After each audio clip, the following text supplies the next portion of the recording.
Palisa, the decade of the 20s has begun, and with the advent of the fourth industrial revolution, life is changing faster than ever before, even the way we shop.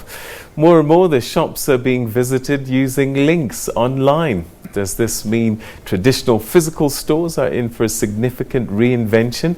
Well, joining me now to tell us a little bit more about the likely retail trends expected for 2020 is the Chief Operations Officer at Fintech Payflex, Chris Olsen. Chris, thanks very much indeed for joining us. Welcome to the program. Thank you very much, Peter. Thank you. All right, so it used to be that you'd have to go to the ATM, draw cash, and then walk to a shop with a trolley and buy your things.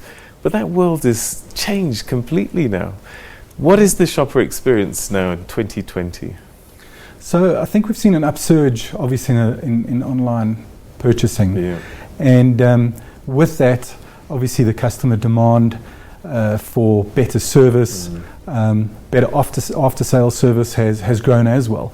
And what we're starting to see as we move into the new decade is that customers are wanting to experience the same whether they actually walk into a store or if they're purchasing online.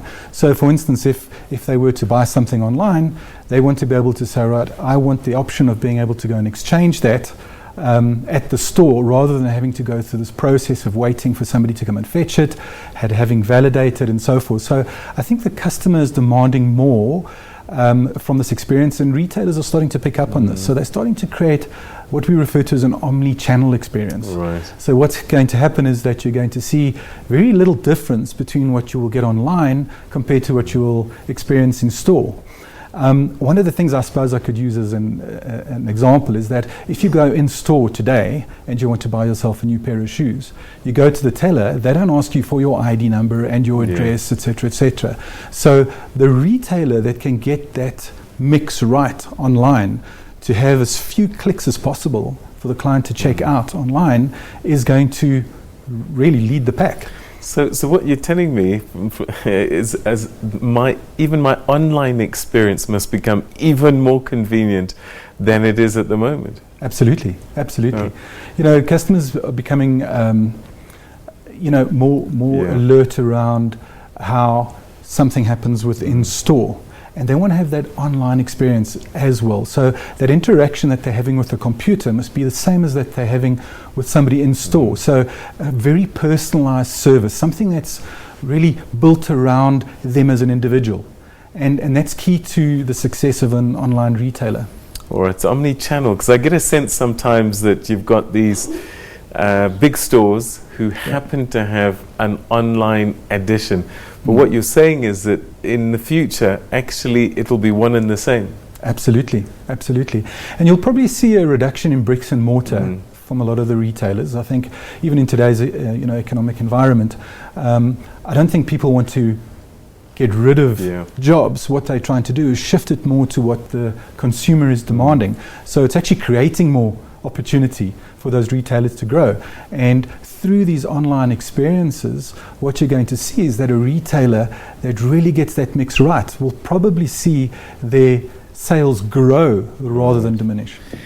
Are we starting to see, I'm just trying to think, I suppose things like safety, security, and that kind of thing, are we starting to feel safer online, or is it just we're taking it for granted? What's happening? I think there's still skepticism in the consumer's mind, but a lot of the retailers and the banks are putting a lot of infrastructure in place to make it more secure. And I think that interaction that they have with that retailer must be more transparent so that they begin to trust the retailer. What information are you using that I'm capturing on the system? And once again, the retailer that gets that right is going to start to see far more business coming their way, because then that trust relationship is starting to come to the fore. So machine learning, artificial intelligence. There's a pharmacy in Santon that's got this robot that goes and gets the drugs behind the scenes. Yes. Tell me about the shopping experience with AI.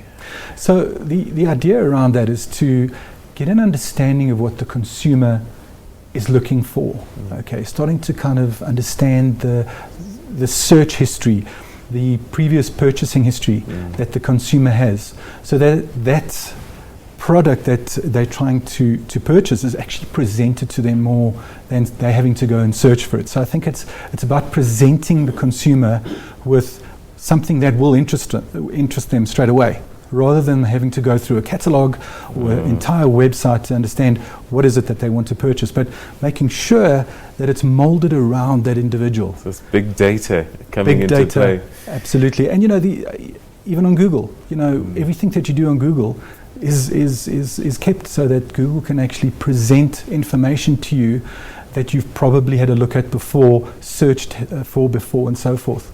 And end up with a trolley that's got more than I actually wanted to buy in the first instance. So technology, just how much of a shift by the end of this year do you think we will be experiencing? I mean, we're seeing card tapping now much more. Are we even going to move away from that? I think we will. I think that consumers are becoming a lot more wary about the debt that they incur. They want to control their spending plans more effectively. So you'll be seeing consumers looking for alternative spending options. A lot of companies overseas and locally, obviously the one that I work for, provide a interest-free, charge-free option for that consumer to be able to purchase what they're wanting online with the merchant that actually offers that payment gateway. My goodness. Okay, we could chat for ages, but unfortunately we've run out of time. We're going to have to leave it there. Perhaps we'll have another chat, because I'm sure these issues are going to keep coming up as technology moves. Chris, thanks so much indeed for joining us. Thank you very much for your time.